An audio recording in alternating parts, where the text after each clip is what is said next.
How's it going, everybody? My name is Derek, and today we're going to take a deep dive into Colorado's historic maps so we can unearth and uncover how early Americans and Native Americans interacted with this area, specifically around some of the area that I live in Littleton or Roxborough Park. So let's take a journey into another world and another time.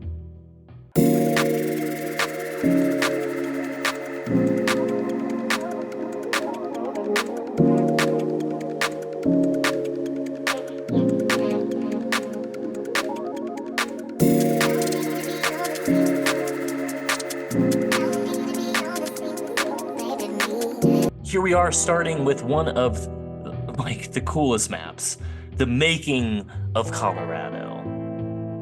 And I think that the map's name in and of itself is controversial because the making of Colorado is more of a modern story of turning Colorado into what we see now. But Colorado was frequented by people since time immemorial.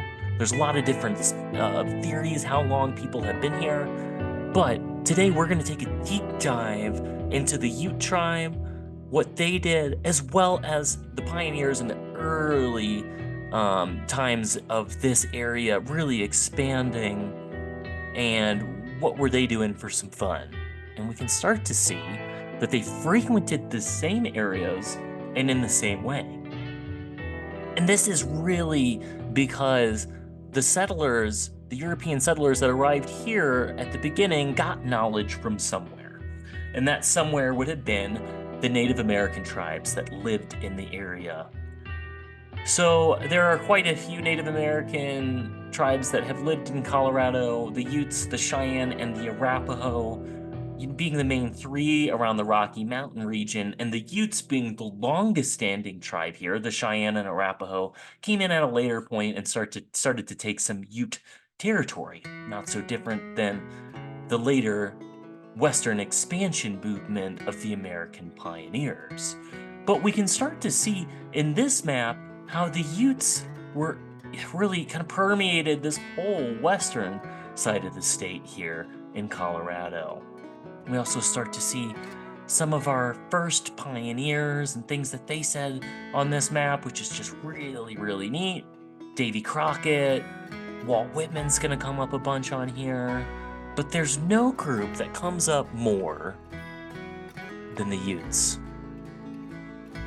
So let us start in Ute territory up here in the north of Colorado, where we would find like Rocky Mountain National Park, for example. So here's Grand Lake, and one of the first mentions you're gonna see of the Utes on this map here, which is, zoom in, the 300 Ute braves were drowned in these waters in Grand Lake.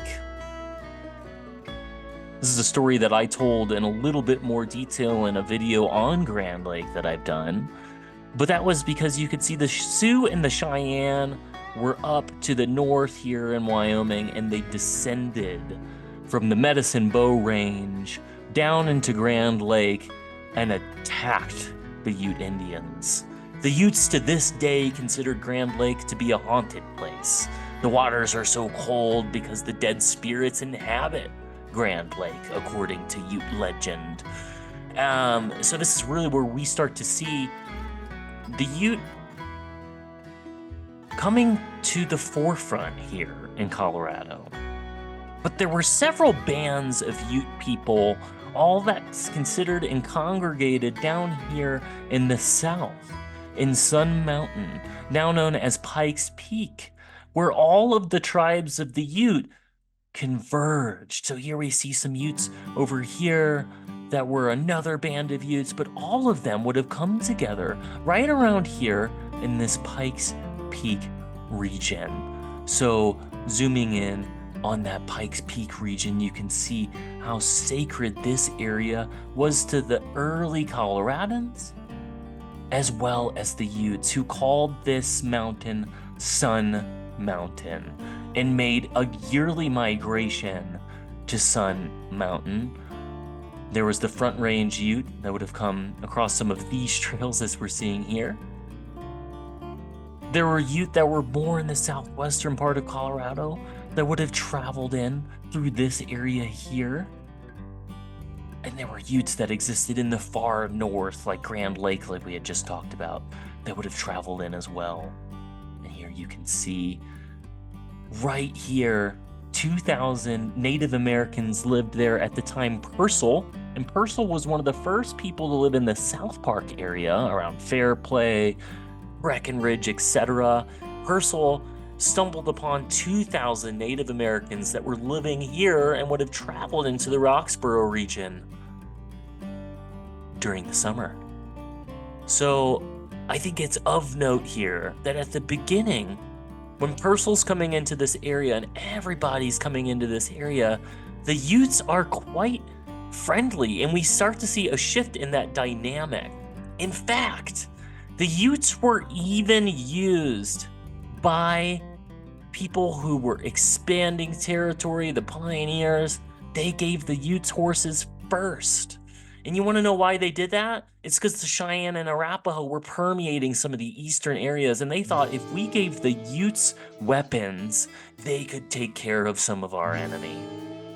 Classic expansionist way of thinking. It's some of the same things the United States is doing with proxy wars today, by arming the enemy, hoping they take care of your enemy, but eventually that enemy that you armed, if they're still there, now they have weapons, and we have to fight them too. So we start to see this Grand River, that's the Colorado River, and all of these ancient pathways that would have happened back in the day starting to come together on this map. In addition to those Ute trails that I'm pointing out, there's these pioneer trails starting to come into the area, allowing for entrance into the area for the first time. The Smoky Hill route was one of the most notorious routes into Denver. Many people died on this route because the Smoky Hill route didn't really give much water along the way.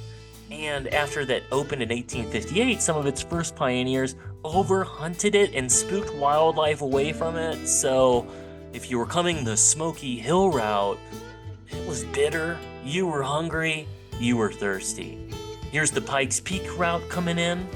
It's another route that came in, as well as the Major Long expedition that came through the north, one of the earliest expeditions to come through here in 1820. I find it really interesting that this Major Long expedition circles down south here, and that's how we really start to get into this area that is the Roxborough area, and I imagine one of the first times it was explored by a Caucasian was in this time period. Walt Whitman wrote, "Spirit that formed this scene, these tumbled rock piles grim and red, these reckless, heaven-ambitious peaks, these gorges, turbulent clear streams, this naked freshness, these formless wild arrays, for reasons of their own, I know the savage spirit we have communed together." Walt Whitman wrote that in 1879 as he was making his way across the state. And that's really some of the first mention you start to see of this Roxborough area, because before that, you can see in 1820, the long expedition route was used by some of those early fur trappers. So that would have been even earlier with those Spanish expeditions coming up through the south here in New Mexico and coming into Colorado and starting to explore this area for all of the beauty that it had for fur trapping, which was the major enterprise at that time. You can see here Kit Carson's favorite trapping grounds was right here in that South Park region in Colorado, right where Purcell discovered that band of Indians. And I'm guessing they were there for a reason too, because this was such great trapping and hunting grounds. Now I want to talk about how, the Utes occupied most of Colorado. And as you can see on this map, which is one of my more favorite maps here, this is showcasing Colorado and different milestones in its development, as well as its original wagon roads and some of its original trails. And here, the theory that I'm trying to prove is that there are no original trails in Colorado. They have all been established by Native Americans in previous times, and up to times when white pioneers came here and helped white pioneers to establish current trails. So keep in mind, Utes and early pioneers were friendly. Early pioneers gave Utes horses to conquer other Indian tribes in the area. So there was a friendliness that was happening here, and there was sharing of information that was happening as well. So if we zoom in and really look here at the Ute Trail, you can see that weaves up, around by where the Bergen Reservoir is, goes down to where that 12-mile house is on the way to Conifer, and it really follows that whole Dakota Ridge hogback until it winds in by around the South Platte. So I thought that was super fascinating here. Here we have Colorow's trail that he's leaving, and we have now really, this Ute trail that goes all the way into Denver. And keep in mind, early tribes like Ouray, for example, Little Raven, they would all camp near that intersection of Cherry Creek as well as the South Platte River, which happens right there. So we really have to take these things into perspective here and see how our early Ute trails allowed us to really come in and figure out what the West was. And even the Front Range Trail was called Cherokee Trail. So all of these old trails were laid down by Native Americans.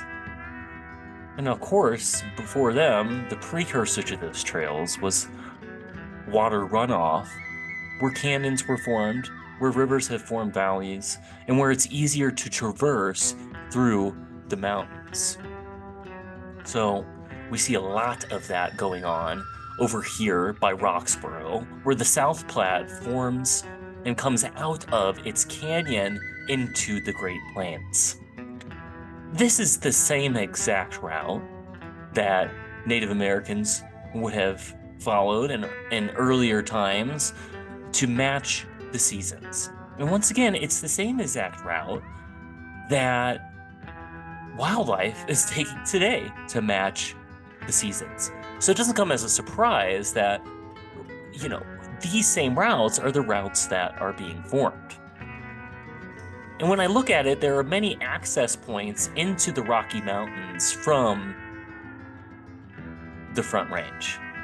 And the Front Range, as you're traveling across Colorado and Kansas, would have been a big wall that you would have seen, and you would have been looking for a way in to the mountains. There are several ways in on our south part of town here. Deer Creek Canyon is one of those routes, and then the South Platte Canyon is another one of those routes, as well as Turkey Creek, which follows the modern 285 route. So there were three primary routes to get yourself into the Rocky Mountains on the southwest side of town here. All of those routes would have allowed you to enter into the South Park region of the Rocky Mountains. The South Park region was another huge region for the Ute Indians. Keep in mind that band of 2,000 Utes that was found early by Purcell. And then even further down in the southwest, there's ancient bands of Utes. There's Mesa Verde. And I found it very, very, very fascinating that the language of the Utes actually developed from the same root language as the Incans. So some of these old people coming in and starting to settle Colorado. Now, the narrative of the Westerners is, of course, that, Utes came here at a certain time, but according to the Utes, there have always been people here, and it has always been them. Now I want to talk about one of the most colorful characters, one of the most interesting war chiefs and Ute chiefs, and he only became a war chief because he had to. Colorow, who lived in what is now Willowbrook for a long period of time. In Willowbrook, his cave, Colorow's Cave, is still there, also known as the Willowbrook Amphitheater, and it was like a 3,000 square foot red rock cave that had this big, great room that Colorow and his tribe lived in. Colorow was alive from 1813 to 1888 and was a part of the Ute tribe. He was more particularly known in the Muache Utes. Interesting thing about Colorow is he was not always a Ute, but was actually captured at a certain point from his tribe and was trained up in the Ute ways and eventually became a Ute leader. So Colorow's group would set up camp for weeks in like Evergreen and Lookout Mountain. He has the Colorow Hill, the Colorow Point Pack, Colorow Road, which are all in these areas that he lived in.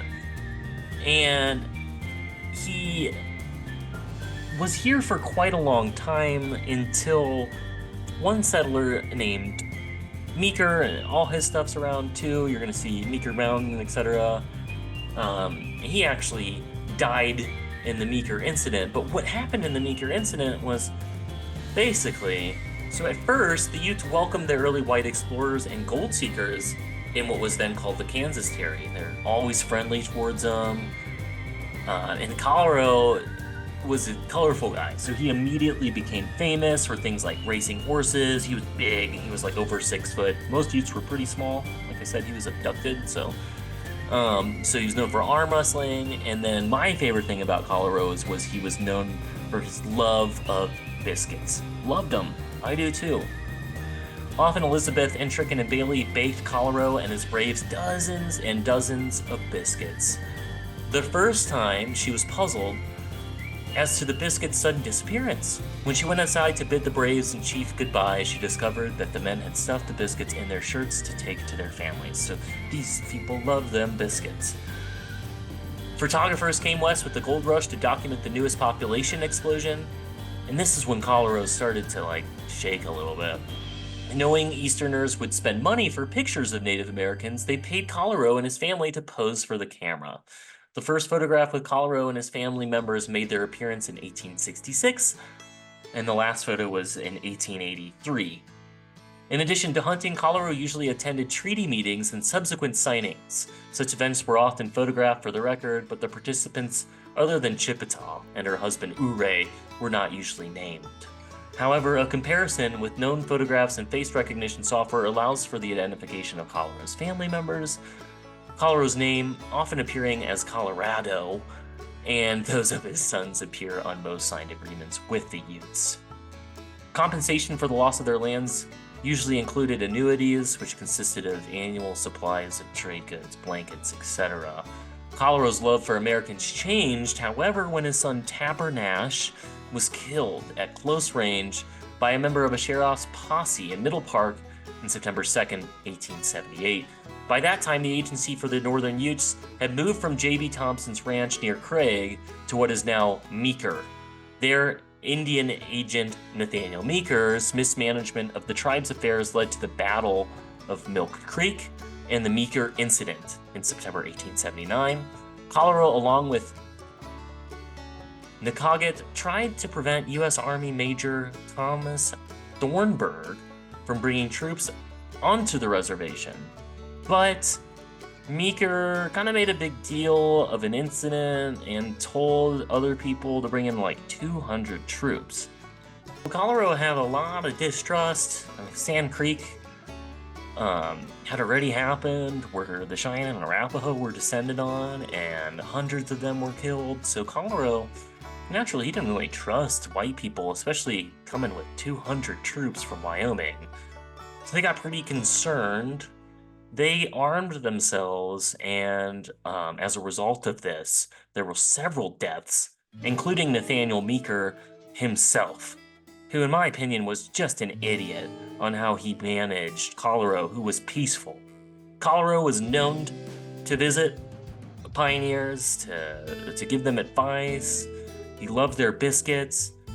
But after all this happened, Colorow didn't take such a friendly disposition towards white settlers. He was more forceful. He'd go to those homes and he'd force them to make them biscuits, and he'd leave with everything. And this would leave people a little bit uneasy. So a new Ute reservation was formed in Utah, completely pushing Colorow out of Colorado. He was a pretty stubborn guy, though, and for 7 years, he returned to this area to hunt. Eventually, he was banned from doing that because there were just too many white people here. And Colorow went to the reservation, and within a year, died of depression. And this is significant because Colorow was very, very in tune with the land and Colorado, and oftentimes had nightmares of how things would be turned around by Western expansion. So when Colorow couldn't go back to his hunting grounds anymore, I guess that was the end for him. So what we've learned is there are no new trails.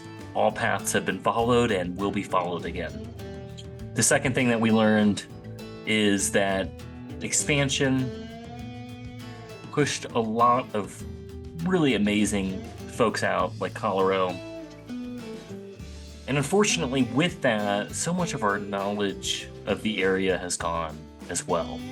And that's a big reason for me, in my limited capacity, wanting to make these videos. And I hope that these videos can do what they've done for me, and that is inspire you to go out and to explore and to capture some of that history from the past and to bring its values and its lessons into the now. And let me just kind of say, one way that I want to do that is by looking at some of these old maps and seeing things that we may have not noticed. So I'm going to give you all one adventure that you can go out and do, and the links are all below to all these maps, so you can find all of these things that, I don't know where they're at anymore. So if you look at one of these toll roads here, which would have been the 285, you'll start to see that there was all these toll gates that went along it. These roads were very kind of haphazardly put together. They were not the safest thing to travel on. And there were toll gates for a couple reasons. One, to maintain the road. And the second reason was for security. So that way, you know, they could have armed guards in case there were Native American attacks, and white settlers could make their way peacefully down the road, right? So one thing that I wanted to point out here is the fact that this trail was followed, the Ute Trail that Colorow found, and it went through Parmalee Gulch, which is where 285 kind of turns a little bit. And you'll see that right above this toll road, there's a cave. Now, I haven't found anything about this cave except in a couple of spots. One on Indian Hill's website, where they mentioned that there was a cave, they did a big excavation in the 50s, and that you can see it from 285. And the other is this really old book from like the 20s or 30s where they talk about the cave. And they also mention that you can see it right from the road. So next time we go to 285, right before you turn on Parmalee Gulch Road, on the right-hand side, there should be a mouth that was a cave. And this was an old Ute hideout. I'm really excited to go see if I can find it. And when I do go find it, I'm going to post a video of it. So get ready for that. So in the spirit of exploration, I hope that these videos can invoke some of Colorado's past and bring into its current moment that spirit of being in tune with our state. I hope that by studying the past, we can bring forth a lot of the sentiments that were here before white expansion, and that sentiment should be really to appreciate, love, understand, and be stewards of these great Rocky Mountains.